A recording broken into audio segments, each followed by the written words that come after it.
But all you need to know is every single time, whether it's in the heat of the worst of the crisis with the market crashing or with months to think about it, no UBI, no Medicare for all.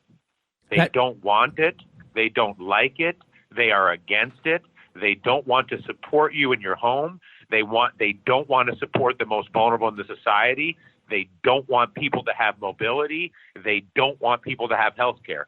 This is a multi-month demonstration of conscious decision-making in the face of the largest budgets in the history of the world, trillion-dollar spending, and even with trillions of dollars available and money going to corporate lobbyists, I mean, you can run all the lists. Even in that situation, in the middle of a pandemic where we're at depression-level unemployment, even temporary UBI and Medicare for all is something they do not want. And that is a stunning demonstration of hostility to the point of being murderous to the people of this country that you would never imagine from any sane or rational government on this earth. Not that, I mean, that's a stupid thing because there's no such thing as a sane or rational government. So I kind of hesitated before I said that. But anybody who is politically engaged, who is of the delusional belief that anybody in American politics cares about them, should rapidly discard that belief. And any Democrat who believes that the Democrats are Barack Obama or Joe Biden or Nancy Pelosi or any of these fools ever wanted to give them health care, ever cared about working people, ever felt their pain. This is a master class in the demonstration of not only the indifference to it, but the active prosecution of policies that are hostile to working people and the sick on behalf of financial institutions and the wealthy. That's who they work for. People should be in the streets. They should be full yellow jacket. They should be shutting down the cities. But they're not.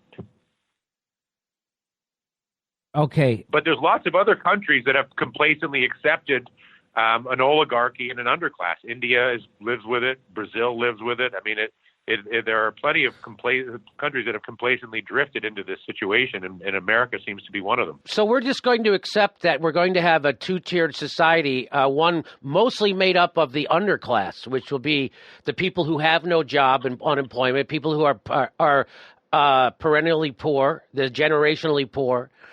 It'll be then made up of workers who live paycheck to paycheck, and then maybe about 15% of the country will be able to, actually have a regular, normal life that we would consider a normal life.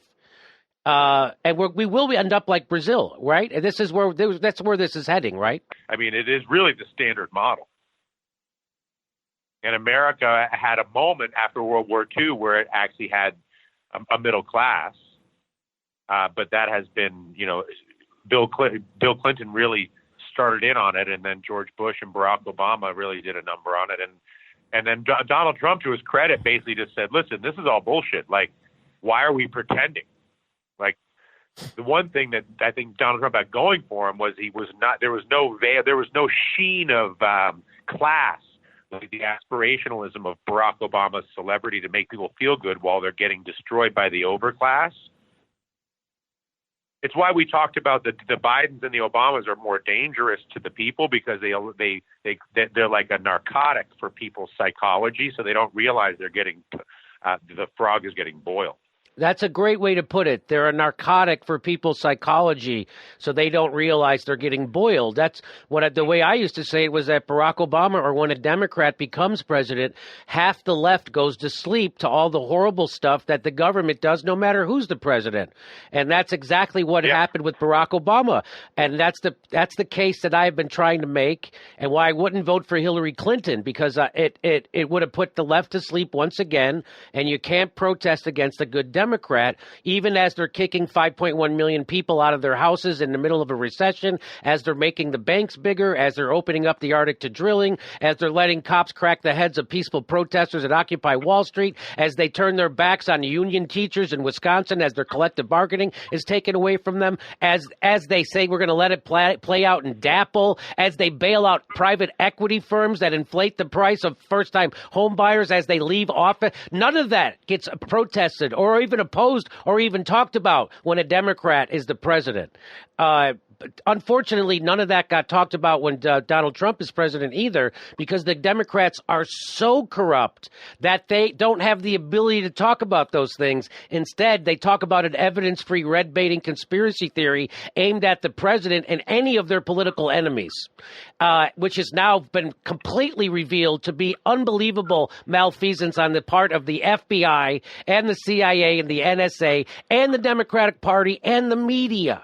And so that's the world we're living in. There almost seems no hope.